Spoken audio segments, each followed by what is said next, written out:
Hey everybody, how we doing out there tonight? My name is Chris, and well, it's not tonight, it's today, but let's get into this live here. So I go back to Phoenix tonight, and I decided, you know what? I'm chilling, waiting. Let's do a live here. Let's get into budget bourbons here. And I know we don't talk a lot about, we need to talk more about budget bourbons. And here's what I mean by that. I'm not talking like your Wellers, I'm not talking your Buffalo Trace, I'm talking bourbons that are easy to find, pretty readily available, and you can walk into almost any store and find them. And what I mean by budget bourbon is under $50. So I have decided, I've picked out 10 budget bourbons here, and we're going to talk about them. We've got 4 up here right now on the screen. We're going to wait for a few people to drop in, and then we'll get talking about it. But anyway, guys, also, we're supporting, as you can see, I'm not really dressed up either today. I'm just kind of lounging. Just kind of figured, you know what, let's go live and let's have a little bit of fun here and talk about some good alternative budget bourbons that you always pass in the store that you may not. You always think about it. Hey, should I pick this up? Should I grab this? Should I not? And we're going to talk about that. Which ones you should probably be investing in, and which ones, you know what, just leave them on the shelf. They are not really that worth it here. Because you do not need to spend a lot of money to get a good bourbon. Hey, everybody, how we doing out there? Thanks for joining here. So let's get into this guy real quick here. All right. I've got the other ones off to the side here. We're going to talk, though, and we're going to start with the Budget Bourbon King. This won the Budget Bourbon for the DBP Award last year, and this is Jim Beam 7-year. Now, what's good about Jim Beam 7-year is you can get it for under $25. And guys, what we're talking about right now, thanks to everybody that's joining, we're talking about budget bourbons outside of, you know, your typical staples like Buffalo Trace that you always pass in the liquor store, but you may just decide, you know what, I need to grab that. So we're going to start by talking about Jim Beam 7-year black. Now, what's awesome about this Jim Beam 7-year black is it actually has a 7-year age statement. And under $25 for a 7-year age stamp. That's impressive. I'm not going to lie to you guys. That's pretty impressive. This one's a good one to pick up. Good smoke note. I know sometimes a lot of the lower Jim Beam ones, like the white label and stuff, they get a lot of hate. This one, however, love it. Let's get into this guy and try this out. Thanks everybody that joined. Here's what I love about this. It's such an easy drink. Good caramel, good smoke, just all over. Really, really solid flavor profile coming out of it. Like I said, great mixer, easy sipper. Love this one to death. And if you guys want to comment about a good budget bourbon that you guys have found, drop in the comments. That's what we're here to do. Let's talk about it. Let's talk through this here. But anyway, $22, $25, you're not going to go wrong with this bad boy here. And we always pass that one up too, but just because it's a lower Jim Beam product, we always affiliate it with the white label. Let's get into this one. This is Redemption High Rye. This is their pre-prohibition one.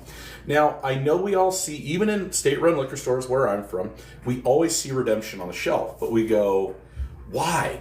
Thanks for the likes. Love the likes. Thank you, guys. Thank you. I appreciate that. But anyway, Redemption, this is about a $30 bottle. And everything that I've had from Redemption, my uncle and I have been trying Redemption for a while now, has been really, really good. It's a 92 proof, but it's got this really, really good sweet rye note in there, and it kind of bleeds into a little bit of that corn note, that sweet corn note. I apologize if you're hearing my cat right now. He's got zoomies. So this one, though, for $30, solid one. And for being a pre-prohibition, if you're trying to also break somebody into the rye world and get them started on rye bourbons and whiskeys, this is a good one, and it's not going to break the bank. Like I said, for $30. And like I said, guys, those of you that are joining us right now, if you have a budget bourbon or a budget whiskey in mind that you want to talk about, let's talk about it on here. That's what we're here for. But anyway, Redemption right now. This guy almost won the DBP Budget Bourbon Award, and that is none other than Old Grandad 114. For a higher proof bourbon that just gives off a huge amount of flavor, love it to death. It is a beautiful bourbon. You can pick this guy up for under $20. And for under $20, it has become a staple down here in the DBP bar.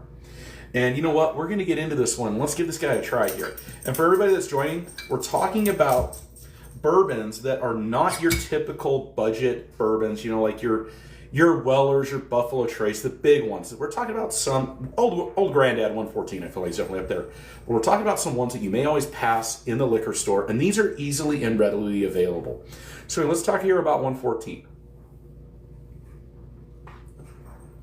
Here's the thing with 114 that I really love. It's got a good punch. It has good legs. but it still gives you good caramel, good vanilla, good oak on it. Oh, yes, I agree with that. The 114, guys, like, if you are also thinking about giving this as a gift to anybody, this is a solid gift. And if you gave this to a bourbon connoisseur of any kind or a bourbon lover, they're going to look at you and you're going to win some brownie points on that guy. Anybody, I promise you, the 114, because they're going to look at it and go, oh, you actually went and did your homework on that one. Now, number 4 here, we have 1792. This is a small batch. Now, sweet, I love the cowboy. I love it. You know what? I might go put my cowboy hat on here a little bit later. Oh, okay, Steve Throgood. I'll have to listen to that song, actually. I'll check that song out. That's awesome. But 1792 is coming on the shelves everywhere now. And I love seeing that because 1792 is such a good bourbon. And for $35 for their small batch, really, really hard to beat. It's a Barton's distillery. And even I could even put their bottled and bond in there at $45. That's another really, really good one. The bottled and bond is really good. Single barrel is $50, but single barrel is probably my favorite of the 1792. I have the entire lineup except for the 12-year. That's the only one I haven't tried. I will say, however, the small batch, though, for the price, is a solid. It's just a beautiful budget bourbon. And again, if you're looking for a good gift idea, that one's a beautiful gift idea as well. And for those of you who do not know, the one that beat Old Granddad last year for the DVP Budget Bourbon Award of the Year, it was the Jim Beam 7-Year Black. Solid budget bourbon. Have nothing bad to say about that one. All right, let's bring up the next guys in the lineup here. Let's talk about these 3 here. Now, these 3, one of them, I know everybody sees and everybody talks about. I agree with you on that. However, though, let's start with this one, Blue Note. For those of you who don't know Blue Note, I feel like is extremely underrated and under-advertised for what it is. Solid bourbon. They have quite the selection. They even make an Elvis Presley bourbon. But however, this is the Crossroads one. This is their toasted barrel. This guy comes in at $40 for a toasted bourbon, a double cast bourbon. To be under $50 is pretty rare, but for it to be excellent and good in flavor profile is even more rare. That's why this is such a positive bourbon in my collection right now. And I do keep this one stocked regularly. And the French oak, the best way I can describe this one with it being finished in a French oak cask is it does give me this really, really good, because it's very viscous. I don't want to say it's almost like drinking French vanilla ice cream, but it's got very close to that viscosity, and that French vanilla bean definitely comes in and it's just a beautiful, beautiful palate. It does have that, and then it finishes off with a very strong wood oak note that just complements that French vanilla note very, very beautifully. But again, at $40, beautiful bottle as a budget bourbon to pick up. Highly recommend this one. Basil Hayden. Here's the thing with Basil Hayden. I don't love it. I don't dislove it. It's just, it is what it is. It's a good entry-level bourbon to get people into for the cost. It's like, it's weird to me. It's like a two-trick pony. I feel like there's better options out there for the price. However, it still fits the criteria for a good budget bourbon option out there. And I think this one's under $40. I've seen as high as 40. I've seen it as low as 30 for the basic one here. I do want to try their dark toasted one, but I really haven't delved in too much into Basil Hayden. So if anybody's got a tip for me out there on Basil Hayden, please just let me know. But this one's just their basic Kentucky straight. Artfully aged. And it is a Jim Beam product, so I'm not knocking that. I do really like a lot of stuff out of the Jim Beam family. Okay, this one right here, Green River. Now, Green River is an awesome, awesome product. I have tried their wheat, their normal one here, and then I have tried 2 of their barrel proofs, or their full proofs, sorry. Everything out of Green River has been phenomenal, and I love the game here. So you can see how there's a horseshoe on that. What this is intended to give you is if you go to a bar, they have coins. Green River actually sells coins. So you set this up on the bar like this. It's kind of like quarters. Those are my 90s, my fellow 90s and late 80s people out there. Remember when we used to play quarters in school? You know, you fling the quarter or the coin, and if you get it in between the horseshoe here and it gets under the bottle, you get a free shot. That's kind of how the game's played. And I was like, that's actually kind of cool. But anyway, for a 90 proof bourbon that is $30, $32, another solid option. And I do feel like this one would make a really good gift as well. But again, my opinion. And like I said, folks, if you've got one out there that you guys are thinking about, that you guys want to talk about, let's talk about it. Yeah, Green River Foolproof. So I did get a bottle of the Dr. Feelgood. The Dr. Feelgood was really, really good, actually. Which Foolproof did you get a hold of? Was it the DK series, or was it the Dr. Feelgood series? I'm curious about that one. Let's get into our last three here.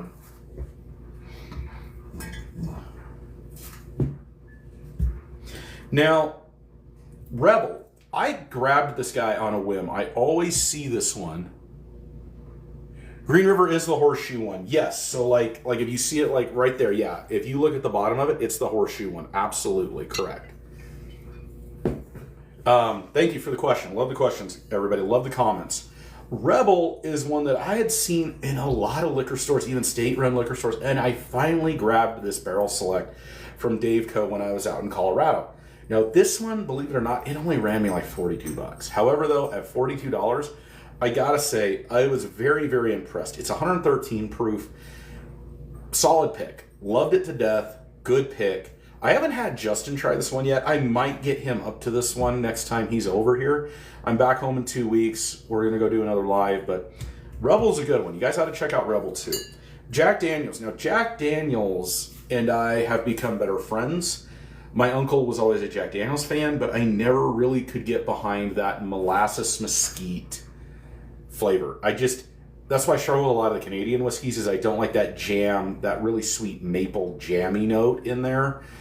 However, though, Jack Daniels has really stepped it up. The Bottled and Bond for $30. Now, this is a traveler's edition that got brought back for me from my uncle on his cruise.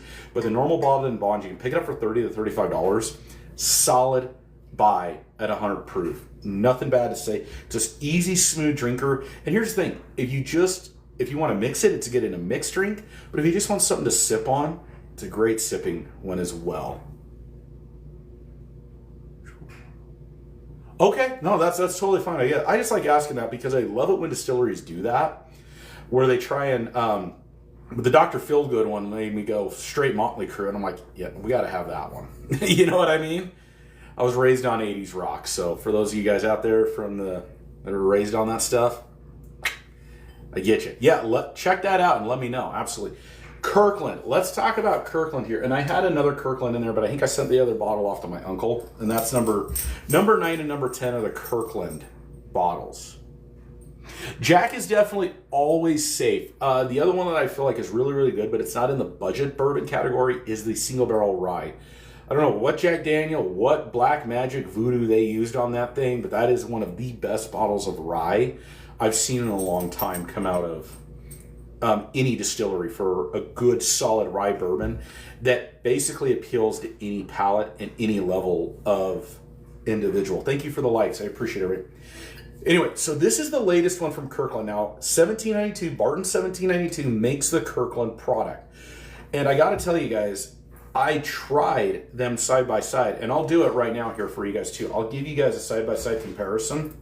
For $23 for a liter of basically 1792 Bottled and Bond, and I'm sorry if you see my cat, he is doing his thing right now. You're not going to go wrong, and it tastes almost identical to the 1792 Bottled and Bond. In fact, you know what I'll do right now? Sir, please stay up there, okay? You can stay up there. That's it, okay? Come here. Say hi to everybody. Say hi, my name's Denozo. Say my mother named me because she's a huge NCIS fan. Thank you. Have a nice day. Making sure because I did dishes today. Sorry. So let's do this. I'll give you guys that test real quick. I'll give you that side-by-side comparison between the Barton 1792, Kirkland, and then the Bottled and Bond one that I have in here as well of 1792. So hold tight for a quick second.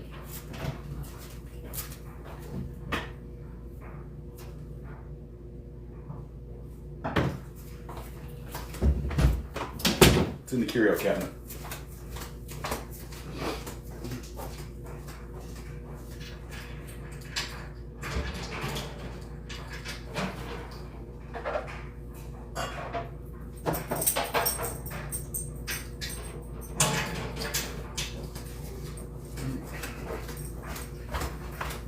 Sorry, I have a curio cabinet over there for those of you that don't know that has my favorite bourbons in there. Now, that was a heck of a cork pop right there. I loved that cork pop.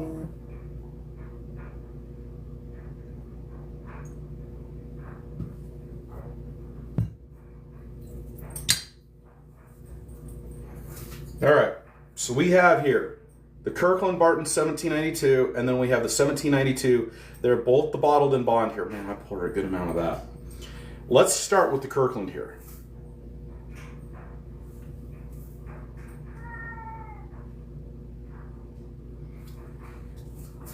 I was reading. Okay. I won't. The Kirkland one, it's got a good viscosity to it, a lot of deep caramel, rich oak, rich caramel note to it as well.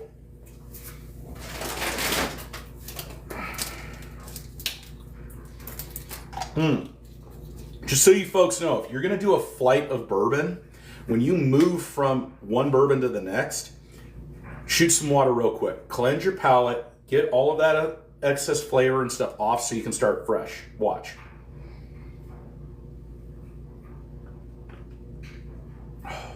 Now here's the thing. The 1792 doesn't have quite the viscosity note that this one has, that creamy viscosity. However though, the actual 1792 still has that amazing caramel vanilla note, very good strong oak present, but it has a little bit more of a spice note to it. It's got a little bit more legs.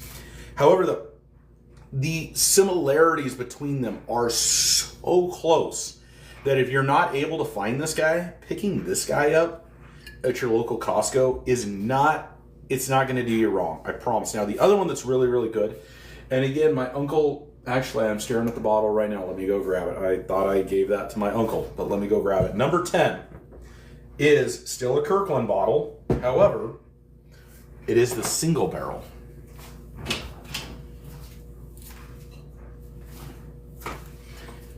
And as you can see, my uncle and I bought a case of this. That's how good this Kirkland single barrel is. For $30 a bottle, it is probably one of the biggest underrated bargains in the bourbon community I can tell you guys about. If you find this, and it's a liter, $30 for a 120 proof single barrel liter. I did do the straight comparison between the 1792 single barrel and this one. They were so close that in a blind, I couldn't tell them apart. It was that close. I literally thought I was drinking the very same bottle. So the single barrel is a solid Kirkland one. We did have the cork bust, so we had to put a different stopper in there. But that's a good one, though. This is the other budget one. So those are your top 10 budget bourbons that I would recommend. That, you know what, give them a try. Now, yes, obviously, you find Eagle Rare, you find Weller, you find any of the big ones. Grab them. Absolutely love them. Eagle Rare is one of my favorite ones. It hits every single mark on every single palate. However, though, the two Kirklands, the bottled and bond and the single barrel, for $30 and under, you're not going to go wrong at all with either one of those, for sure. Old Granddad 114, still a staple down here in the bar. Love it to death. You know what? And then the Jack Daniel's bottled and bond, I think they're great as well. Small batch from 1792. If you have a Total Wine in your area, I've noticed Total Wine has been getting a crap ton of these. And they're getting everything up to the full proof. The only one I'm not seeing is a 12-year, but once I see the 12-year, thanks for the tiny dinings. Once I see the 12-year, I'll grab the 12-year. But check out Total Wine and More, guys, if you have a Total Wine and More in your area, because I've been seeing a lot of 1792s drop in those areas.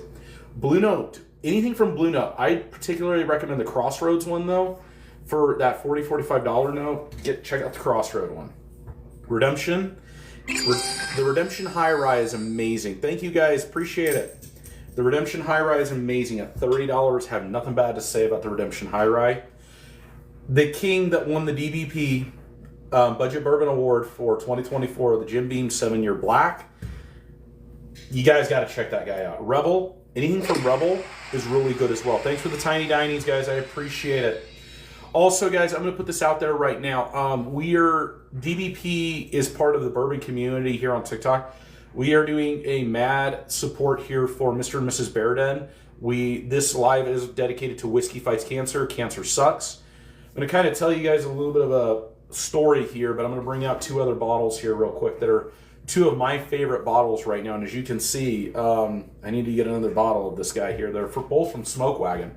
And I found a unicorn when I was on vacation in Colorado. I found the red label, and I got it at MSRP. So I was very, very excited for that my wife and I found this one. But those of you that don't know, Mrs. Bourbon passed away on the 28th, on Friday. She passed away from cancer. She fought a good fight. However, though, our hearts and prayers go out to Mr. and Mrs. Bourbon. But what I want to talk to you guys about is a personal story that affected my family a lot. So my uncle, who was like a second dad to me, his wife had cancer. And both of my cousins were very, very young at the time this whole thing went down. And we almost lost her. She underwent a 10-hour surgery. And, you know, I'm married now. I've been married to my wife for 10 years in June. Can't even imagine losing her, but just that feeling of now the understanding, trying to comprehend what my uncle went through when that was happening with his two young boys that weren't even 5 yet. And your wife, your best friend's laying on the table for 10 hours and you're just praying to God that everything works out. So that's my personal cancer story. And my aunt did beat it. She kicked its butt. And she was one of the lucky ones that survived it. However, though, check out Angry Mac. If you guys don't follow Angry Mac, check out Angry Mac. We're doing a raffle on the 15th of March. And Justin and I, on our live, this is just what I'm going to show you guys. So one of the bottles both the bottles are in Arizona. I need to go grab the next one, though. But we have donated now 2 bottles to this raffle. But check out Angry Mac. Please donate. Get into the raffle. We have donated a Baker 7-year cast strength single barrel to the raffle. And we hit some really awesome goals on Saturday during our live. So Justin and I are also donating an unopened fresh bottle of Redwood Empire Devil's Tower as well to Whiskey Fights Cancer. So if you guys haven't checked it out, go check out Angry Mac. Get in touch with him. He'll let you guys know how to enter the donation and how you guys might be able to get some cool giveaways, if you know what I mean. So check that out for sure. But the Devil's Tower, I picked this guy up in California as well, along with the Smoke Wagon Red Label. I was super, thank you for the follow. I appreciate that. Both of you guys, thank you very much. I was super stoked to get both of these because I've been looking for them for years. And what's cool though, guys, if you get a chance at one of these, at $100 or under, you need to grab one. So this is Smoke Wagon's Red Label. It's a private barrel select. It's out of HC Distillery out of northern Las Vegas. So Las Vegas, Nevada changed their laws. This was an outsourced MPG product out of Kentucky. Well, Nevada changed their laws and says you can no longer, if you distill in Nevada, you can no longer outsource your juice or your mash bill. So anything you find now with that red stamp, it's a unicorn now because it's not made anymore. They're forbidden from making it anymore. Out of Indiana, actually. Okay, you know what? I did not know that was out where they got it out of, was Indiana. I thought they got it out of Kentucky, so I was misinformed. This is why I love this. We want to make sure the right information is getting out there. So thank you very much if it's out of Indiana. But guys, got to check this one out. I paid about $88 for this one. Beautiful bottle. Love it to death. Smoke Wagon and I did not start off on the right foot. I don't recommend the gold label, which is their small batch.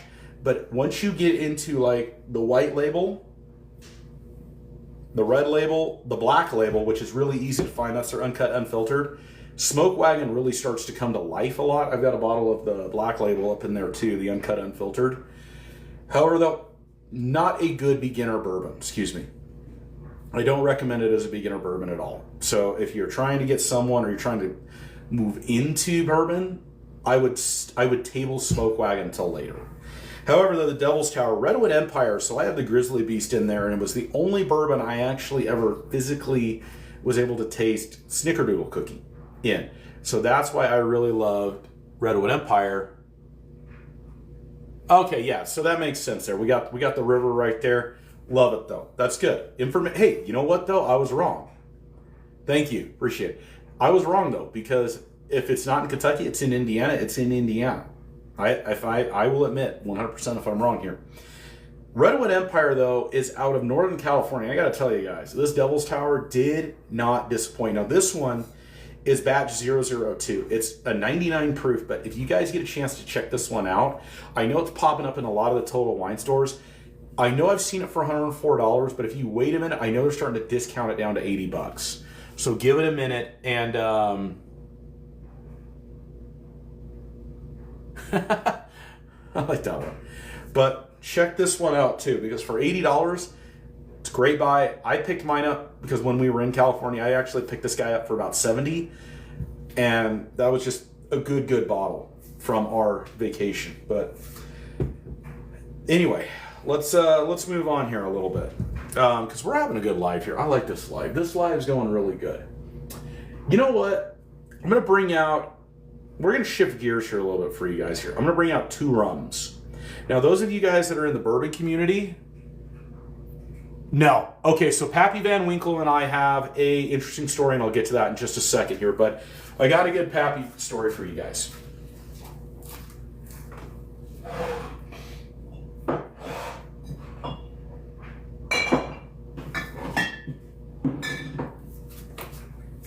So, we'll talk about these two in a second here, and yes, they are not bourbons, they are rums. However, though, for those of you out in my bourbon community and that love bourbons, you're going to love these two, and I'll tell you what I say that. However, though, I love the question about the Pappy.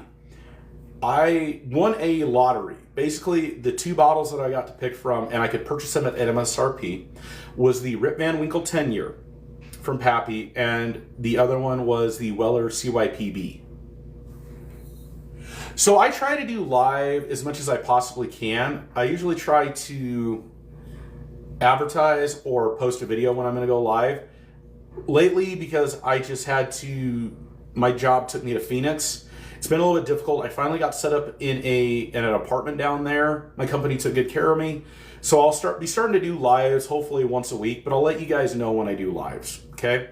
I need to do a little bit better about that. So thank you. Stay tuned. However, though, it was between those two, between the Rip Van Winkle 10-year and the CYPB, and I purchased the Rip Van Winkle 10-year at $115, so right at MSRP, and the CYPB was $125. I'm going to tell you guys right now, I did do the Rip Van Winkle one at $115. My uncle and I both went in on it. I should have done the Weller. Excuse me, 100% should have done the Weller, and the reason why I should have done the Weller is the Pappy Van Winkle lineup, to me, is an extremely difficult bottle to drink. And here's the thing. I have probably over 100 bottles in my collection. I love high-proof bourbons and whiskeys, and I love the taste. I'm just one of those weirdos. Even if they didn't have alcohol in them, I'd probably still drink them. That's just the kind of guy I am.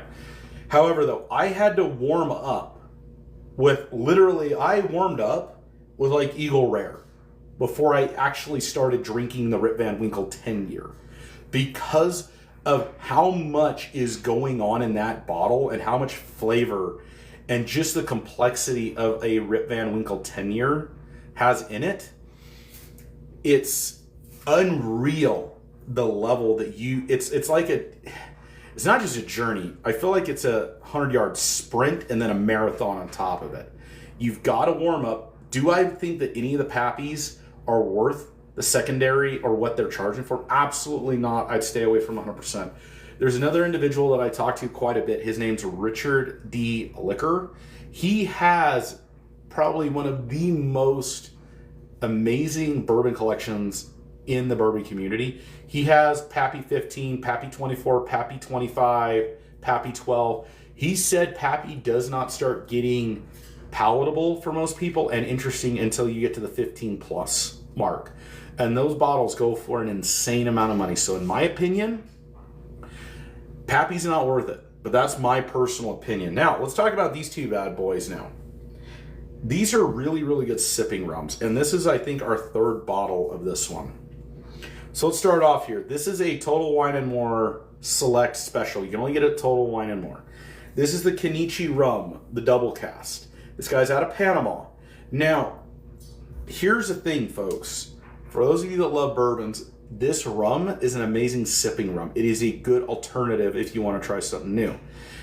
It's at only $45 too, so it's a good, solid rum. And here's what's cool though. Guess what it's finished in? I'm going to read this to you right now. It's a double wood. It's finished in bourbon, and so it's aged in bourbon cask. So the original aging process is in bourbon cask. And then it's finished in brandy cask, which gives it this really unique, distinct, sweet note, but also complements it with that really rich, nice double oak toasted note that we're known for getting out of some really good double oak bourbons. So you guys got to check this one out here. The other one is El Dorado. The El Dorado series, that's the 12-year right there. I need to get a bottle of the 15-year and review it, but the 12-year is such an amazing sipping rum. Can't even begin to describe it. And I have actually mixed both these rums with a lot of the bourbons down here that I've made. And I've gone mad bartender down here and made some interesting drinks. Every time I use these two as mixers for a good bourbon, we've ended up with some really awesome drinks. Like one of the ones that and I'm not going to make it right now because I'm a little buzzed and I'm trying to also stay, because I got to go pick up my wife from work later. So I got to make sure I don't drink too much. But it's called a bourbon Mai Tai. Basically, you make a traditional Mai Tai. Now, here's where the untraditional part comes into play. You have to, so normally I like to use 2.5 ounces of rum when I make a Mai Tai, because I like to actually taste the rum, and I like to use dark rum because I like to experience the flavor profile out of that Mai Tai that the rum brings to it. However, though, this is where you back this off now, and this is where it becomes a bourbon Mai Tai. 2 ounces of bourbon and 1 ounce of rum. Both of them go in there. And here's the thing.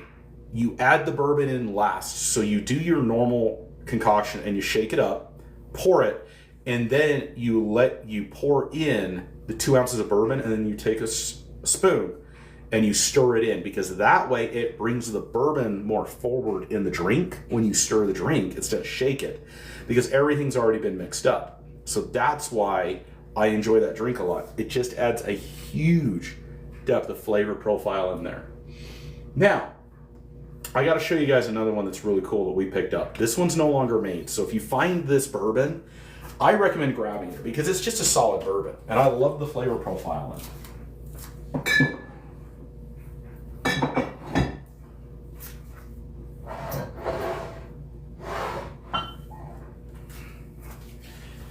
So this is for all my Whistle Pig fans out there. Now, this is such an amazing bourbon that I bought 2 bottles because they had 2 bottles on the shelf. This is none other than the Whistle Pig Alfa Romeo Single Barrel. Now, Whistle Pig does these one-offs every year. They create these awesome single barrels or these awesome affiliations. This is a Formula One, and I think this year they did a 6-year piggyback affiliation. But what makes this one so dang amazing, and it tastes so dang good, is this one is finished in lychee tea barrels. Yeah, lychee tea barrels right there. I don't know if you guys can read that right there. I don't think you can. My camera's not going to focus on it.